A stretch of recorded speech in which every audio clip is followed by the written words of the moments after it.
and welcome to Apprentice Effects, the show that keeps you up to date on everything in and around New Milford. I'm your host, Erin, here with an update for the week of July 11th. Is your home too small, don't want to deal with a mess or possible rain? Looking for a place that's air-conditioned and affordable to rent? Give the Max a call. Anyone interested in renting the Max for birthday parties, graduation parties, baby showers, or any other special events, give us a call. Catering and DJ services are also available. We can take last-minute rentals, so if you need a place, call us.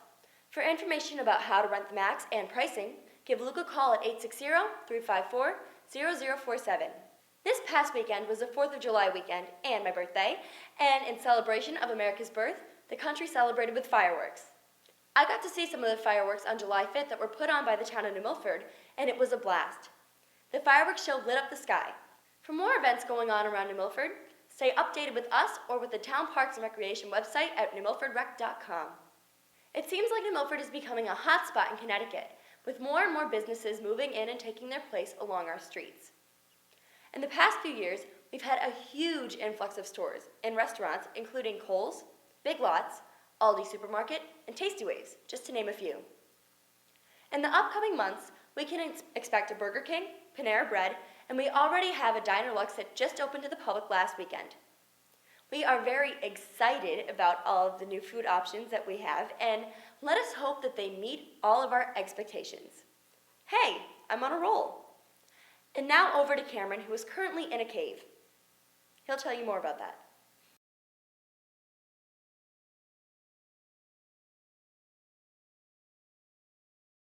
Thanks, Erin. I'm here today with Kirsten and Kellen at the opening of Tory's Cave. The cave, which is owned by Weantanog Land Trust, is located here in New Milford and is a popular site for individuals who are interested in caving. Water seeping below the Earth's surface slowly dissolves the marble deposits below. While it is an extremely small cave, it has several unique features and 2 separate species of bats that makes it unique to the area. Kellen is going to fill us in on equipment necessary for a safe caving experience.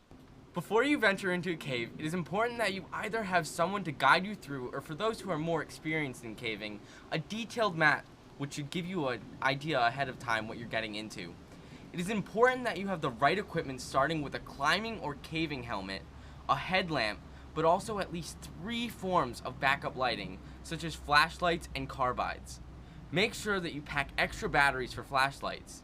The interior temperature of the cave will run around 52 to 54 degrees, and the environment is going to be wet. Warm, light-layered clothing covered by waterproof pants or jacket is ideal. Wool socks and hiking boots, preferably without lace hooks. A waist pack helps you carry your additional gear and keep equipment out of your way as you're crawling through the cave. You want to make sure you can carry water and snacks, along with a pair of gloves and some knee pads.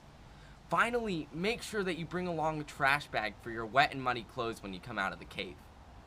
Kirsten, did I miss anything? You should also make sure that someone not coming along on the trip knows where you are and approximately when you will be coming out of the cave.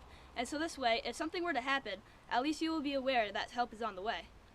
Also, keep in mind the old caving saying, take nothing but pictures, leave nothing but footprints, and kill nothing but time. We are lucky to have with us today Mr. Gary Levitt with the New Milford Youth Agency, who has made numerous trips into Tory's Cave. Gary is going to act as our guide, so let's get going.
Hello, Austin Engel here for the Apprentice Effects Entertainment Update. Yes, hello? Trying to reach Echo. He's left Earth? Oh, sorry. So this week we're talking about the new film Earth to Echo. Earth to Echo hit theaters July 2nd and raked in $13.6 million so far. While Rotten Tomatoes gave the film a rotten 49%, the audience gave it a still rotten 62%. To summarize, the film is kind of a combination of E.T., Super 8, Wall-E, Stand By Me, and all those kind of things. In the film, a trio of inseparable friends whose neighborhood is being destroyed by a highway construction all end up having to move away. However, a few days before they have to leave, a strange signal starts coming to their cell phones. The trio teams up with another friend from school and embark on an adventure to find out just what is going on. Eventually, finding a small alien stranded on Earth, this team must work together to help the alien find its way home. Go check out the film to see what happens. To give you an insight as to what we here at Apprentice do on the daily, let's take a look at what we do on our script writing days. First, we come in, have a short meeting, then proceed to write our scripts. But last week, we had an eventful day. In the back parking lot of East Street School, a terrible accident happened. A 50-foot tall tree descended to the earth, destroying 2 cars in the process. It hit my car, guys. The tree hit my car. I will remember you. Will you remember? Just kidding. It's perfectly fine. Well, there's a dent. Hey, want to see my dent? You know, it seems the safest time for my car is when I'm driving it. We've already talked about the big screen. Now let's talk about the small screen. Now on its 3rd season, Arrow is about a presumed dead billionaire who returns home after being stranded on a remote island and reconnects with those he's not seen in 5 years. Since he's been gone, a lot has changed, including himself. Although he seems to be the same carefree boy he was before. But at night, accompanied by his friend Dig, the playboy billionaire turns into the vigilante, his secret persona to right the wrongs of society and return his city to its former glory. You should probably watch the first 2 seasons before the new one comes out so you're up to date. That's all for this week. We move back over to Erin, and I'll see you next week. Thank you, Austin. There is a deadly trend going on in the U.S. right now that needs to be stopped.